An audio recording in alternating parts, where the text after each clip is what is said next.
Hi! నమస్తే. Welcome to red TV. ప్రస్తుతం మనతోని ప్రొడ్యూసర్ నట్టికుమార్ గారు మనతో ఉన్నారు. సార్‌తో మాట్లాడి మరిన్ని విషయాలు తెలుసుకుందాం. నమస్తే సార్. నమస్తే అమ్మా. Sir Andhra Pradesh deputy CM Pawan Kalyan గారు నిన్న హైదరాబాద్ గచ్చిబౌలిలో ఒక స్టేడియంలో హాజరయ్యారు.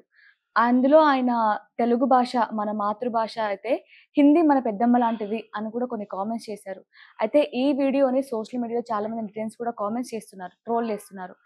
నెటిజన్స్ ఒక ఎత్తైతే ప్రకాష్ రాజ్ గారు కూడా ఈ రేంజ్‌కి అమ్ముకోవడమా ఛీ! ఛీ! అంటూ కూడా అతని ట్విట్టర్‌లో ట్వీట్ చేయడం జరిగింది. మరి దాని గురించి మీ కామెంట్స్ ఏంటి? ప్రకాష్ రాజు గారు పవన్ కళ్యాణ్ గారి మీద మాట్లాడే రైట్ గాని, అర్హత గాని ఆయనకి లేదు. హ్మ్. ఎవరు అమ్ముడుపోయారో, ఎవరు అమ్ముడుపోతారో, ఎవరు ఏ ఎండగా గొడుగు పడతారో, ఎవరు మొత్తం టోటల్‌గా కేసీఆర్ గారికి, ఎవరు మన కుమారస్వామి గారి గవర్నమెంట్‌కి అప్పట్లో హ్మ్. ఎవరు అమ్ముడుపోయారో అది ఆయనకి తెలుసు. హ్మ్. పవన్ కళ్యాణ్ గారిని మాట్లాడే రైట్ గాని, అర్హత గాని ఆయనకి లేదు. ఎందుకంటే ఆయన నమ్ముతున్న ధర్మం ఒకటి. పవన్ కళ్యాణ్ గారు నమ్ముతున్న ధర్మం ఒకటి. హ్మ్. మీరు ఇష్యూస్ బేస్డ్ కొట్టండి. తప్పులేదు. పొలిటికల్‌గా మీరు సెటైర్ ఎయ్యండి. దాంట్లో దాంట్లో సమాధానం చెప్పడానికి రెడీగా ఉంటారు. అమ్ముడుపోయాము ఇంకొకటి మాట్లాడితే చండాలంగా ఉంటది. హ్మ్. మనం వ్యక్తిగతంగా మనం మాట్లాడవద్దు. వ్యక్తిగతంగా మీరు మాట్లాడడం అనేది మీకోసమే మాట్లాడితే చండాలంగా ఉంటది. బాగోదు. కానీ ఏంటంటే ప్రకాష్ రాజ్ గారికి ఒకటే చెప్తున్నాం. మీకు తక్కిమోలు ఎవరు కనపడరా?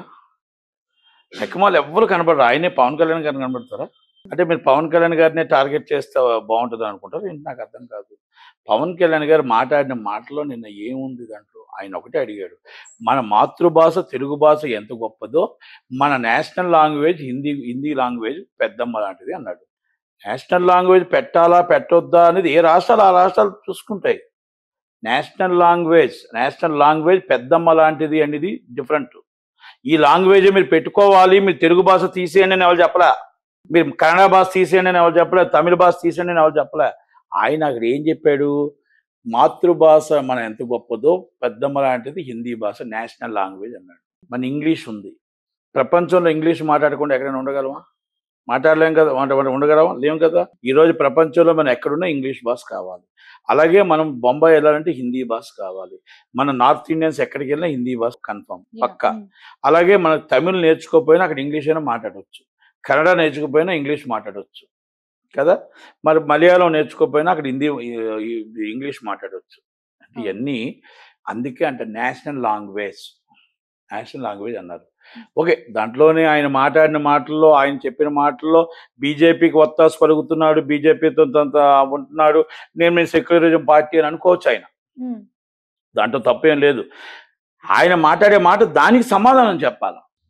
అంటే ఇది ఇలాగ అమ్ముడిపోతాం, అది కాదు చెప్పేది.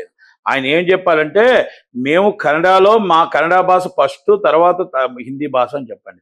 మాకు తమిళ భాష ఫస్ట్, తర్వాత హిందీ భాష. తప్పులేదు దాంట్లో. ఎవరి లాంగ్వేజ్ వాళ్ళకి గొప్పది. ఎవరి తల్లి వాళ్ళకి గొప్పది. మా తల్లి, మా తెలంగాణ తల్లి మాకు గొప్పది. మా ఆంధ్ర తల్లి మాకు గొప్పది. మా తెలుగు భాష మాకు గొప్పది. అలాగే ఎవరి భాష వాళ్ళకి గొప్పది. కాకపోతే నేషనల్ లాంగ్వేజ్ అనేది కంపల్సరీ హిందీ లాంగ్వేజ్ అది. హ్మ్. కదా. మరి ఆటిల కోసం మాట్లాడాలి గానీ, మీరు ఏం ఏం పెడుతున్నారు? అంటే ఈ మధ్యన సినిమాలు లేవు. హ్మ్. ఈ మధ్యన మైండ్ ఆబ్సెంట్ అయిపోయింది. పవన్ కళ్యాణ్ గారు నిద్దట్లో పవన్ కళ్యాణ్ కనబడుతున్నారు. లెగిస్తే పవన్ కళ్యాణ్ గారు కనబడుతున్నారు. పవన్ కళ్యాణ్ గారు ఎక్కడికో వెళ్ళిపోయాడు. హ్మ్. ఆయన అక్కడే ఉన్నాడు. అది తేడా.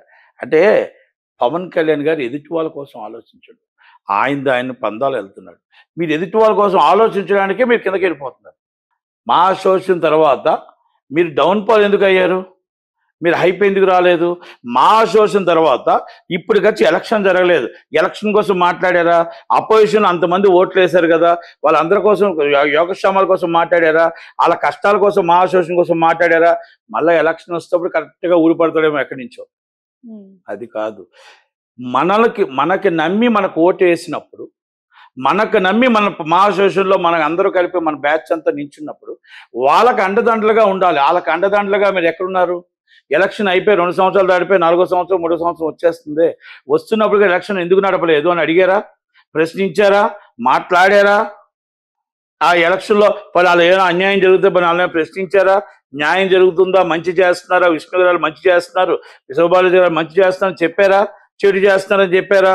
దేనికి ఒక మాట లేదు. ఏం లేదు. మళ్ళీ ఎలక్షన్ వస్తే సడన్‌గా వస్తారా ఏంటి? హ్మ్. అంటే ఇయన్నీ ఇది కాదు. ఇది రాజకీయం కాదు. మీరు రాజకీయంలో ఉన్నారా, రాజకీయంలో లేరా నేను అనట్లా. పవన్ కళ్యాణ్ గారిని మీరు టార్గెట్ కాదు. మీరు ఎవ్రీ డే మాట్లాడండి.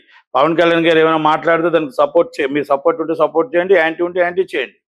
కానీ ఇలా ఈ విధంగా మీరు మాట్లాడడం అనేది మీ విలువ మీరు తగ్గించుకుంటున్నారు. ఇలా టార్గెట్ చేసినట్టు కూడా చాలా సార్లు మాట్లాడింది. అసలు ఎందుకు వీళ్ళిద్దరి మధ్య ఘర్షణ ఏంటి? ఘర్షణ ఏం లేదు. ఆయన తన ధర్మం నమ్ముతాడు. హ్మ్. ఆయన సెక్యులరిజం నమ్ముతాడు. ఈయన దేవుణ్ణి నమ్ముతానంటాడు, ఆయన దేవుణ్ణి నమ్మను అంటాడు. హ్మ్. అది ఆయన అంతే తేడా. అంతకని ఇంక వేరే వ్యక్తిగత విభేదాలు ఏమి లేవు. వ్యక్తిగత విభేదాలు నాకు తెలిసైతే ఏమి లేవు. ఆయన సిద్ధాంతం ఆయనది, ఈయన సిద్ధాంతం ఈయనది. ఈయన సిద్ధాంతంగా డిప్యూటీ సీఎం అయ్యాడు, ఈయన సిద్ధాంతంగా తమిళనాడు ఇన్ఛార్జ్ అయ్యాడు, ఈయన సిద్ధాంతంగా నేషనల్ నాయకుడు అయ్యాడు. ఆయన సిద్ధాంతంగా మొత్తం టోటల్గా ఎక్కడ గొంగలు అక్కడే ఉన్నాడు ఆయన. అది తేడా. అంతగా ఇంకేం తేడా లేదు. Simple issue.